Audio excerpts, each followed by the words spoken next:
Bonjour, bienvenue sur l'épisode 23. Nicolas vous montre encore de nouvelles utilisations de Claude Skills. Pensez à vous abonner et merci. Les amis, j'ai envie de refaire une petite série sur les Cloud Skills parce que, oula, en une semaine, j'ai fait deux trois trucs. J'ai bien avancé et je voulais vous raconter ça dans cette vidéo. Donc, elle fait un peu la suite de la vidéo que vous avez vue auparavant.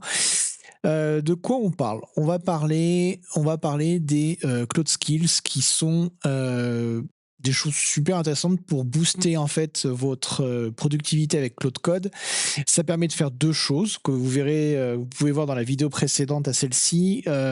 Soit vous créez du petit tooling, vous faire des scripting, vous faire des choses pour vous aider dans le contexte de votre projet, soit donner à Claude Code, enfin c'est pas l'un ou l'autre, c'est les deux, soit donner à Claude Code des possibilités d'avoir des outils spécialisés pour faire certaines tâches. Moi, je vais plus parler de la première chose là maintenant et concrètement vous montrer un petit peu ce que j'ai fait. C'est quand même assez sympa. Donc on parle de quelque chose qui est sorti mi-octobre et mais on va se calmer, qui est assez sympa.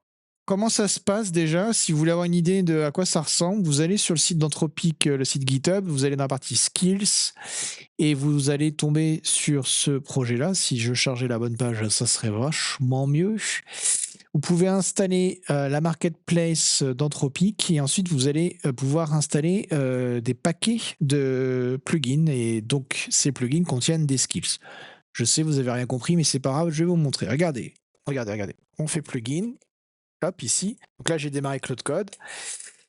Browse and install plugins. Moi, j'ai deux marketplaces. J'ai Superpowers et celle d'Anthropic. Superpowers, je vous expliquais, je m'en suis servi pendant 3-4 vidéos. Je suis pas méga supra convaincu et j'ai arrêté de m'en servir, j'ai tout viré, tout désinstallé.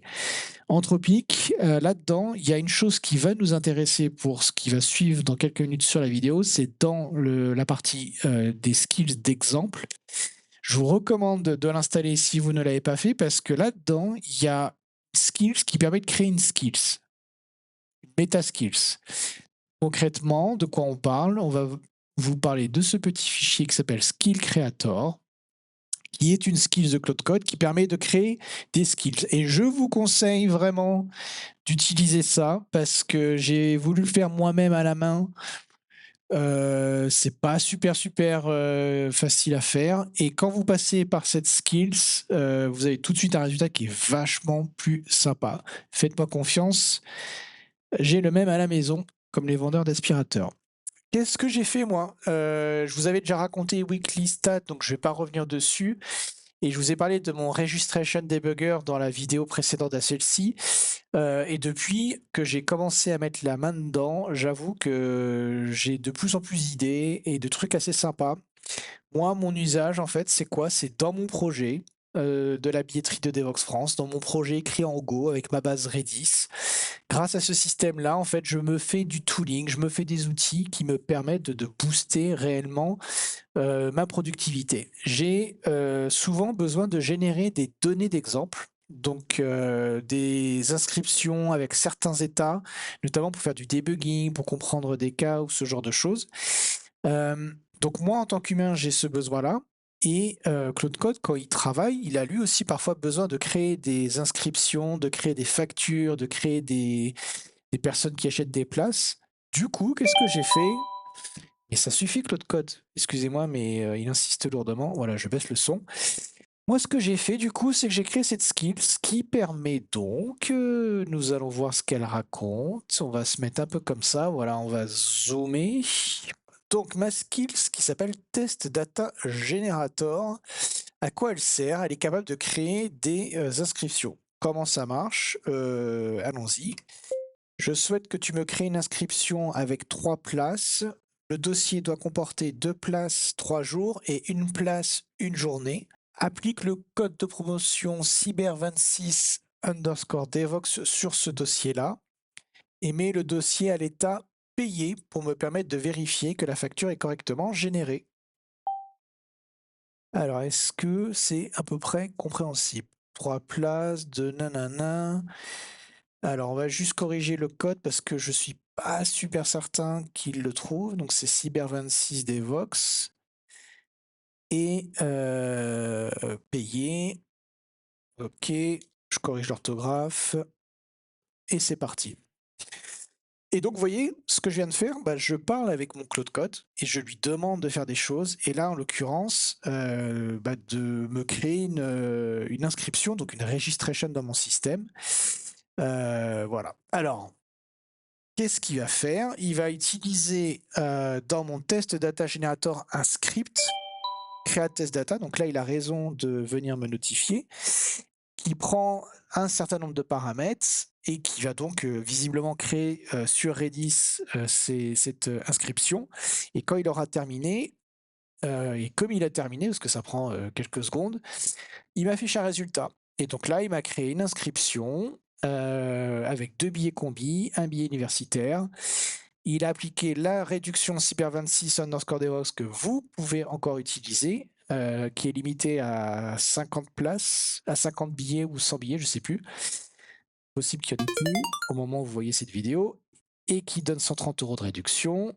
Donc ça m'a l'air d'être pas mal. On va aller voir un petit peu la tête de ce dossier-là. Donc je prends ce code-là, je vais là-dedans et je vais dans ma billetterie. Donc là, ici, on a la facture qui a bien été créée avec mon code de réduction. Et si je clique dessus, on a ma réduction. Et moi, ce qui m'intéressait, c'était la facture. Je corrigeais, voilà. Donc là, la facture est correcte. Donc tout est bon. La question, c'est maintenant, comment on fait pour faire ça? À quoi ça ressemble finalement à quoi ressemble ce genre de skill? Alors, une skill, c'est un fichier qui est dans un répertoire Cloud Skills et qui s'appelle skill.md en majuscule, dans un répertoire qui porte le nom de la skill. Donc là, c'est test data generator. Je l'ai déjà expliqué dans la vidéo d'avant. Ce qui est super important de retenir, c'est que au niveau du contexte de Claude, il y a que ces lignes au début là qui sont surchargées, qui sont chargées dans le contexte de Claude Code. Et là, celle-ci, elle explique qu'on peut créer et effacer des données de test, des inscriptions, des personnes qui achètent des places, des factures, des codes promo pour pouvoir débugger la billetterie. Et ce qui est vraiment important, c'est de donner à Claude Code la raison pour laquelle celle-ci devrait être intéressante et démarrer. Donc là, je lui dis, bah, dès que tu as besoin de créer des données de test, utilise cette skill-là. Elle fonctionne avec un script en Go qui est invoqué avec des paramètres et qui va être capable de faire ce que je lui demande. Donc, si je demande de créer une inscription avec 3 places, il y a un paramètre combi 3 places ici. Et puis, le script va simplement se connecter sur Redis et faire le nécessaire. Il y a différents exemples qui sont donnés. Donc, une inscription avec un discount manuel, une facture envoyée. Donc, à chaque fois, on retrouve des exemples. Et on retrouve aussi pour, la partie nettoyage, parce que l'idée, c'est de créer des données, mais de pouvoir aussi effacer ces données-là quand on n'en a plus forcément besoin, avec différents exemples. Le répertoire, il est intéressant parce qu'en fait, dedans, il y a 2 sous-répertoires, référence et script.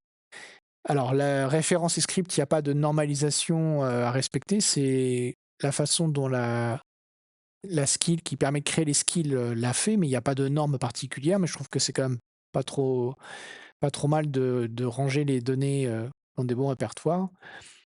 Et donc le script de création, c'est du Go qui se connecte sur Redis et qui va faire le nécessaire sur les structures Redis. Et pour connaître les structures Redis, il y a toute une documentation qui a été faite et qui accompagne la skill et qui permet d'être super efficace, de ne pas utiliser trop de contexte et qui rappelle les différents statuts, qui rappelle les prix, qui rappelle les structures Redis où il faut le faire. Donc ça, c'est celle qui permet de créer les données. Maintenant, voyons une autre que j'utilise qui s'appelle Application Restart. Celle-ci, je l'ai créée moi-même. Elle me permet, en fait, quand je travaille, de basculer de mon mode développement à mon mode de test. L'application en mode test, en fait, j'utilise une autre base Redis qui est plus éphémère.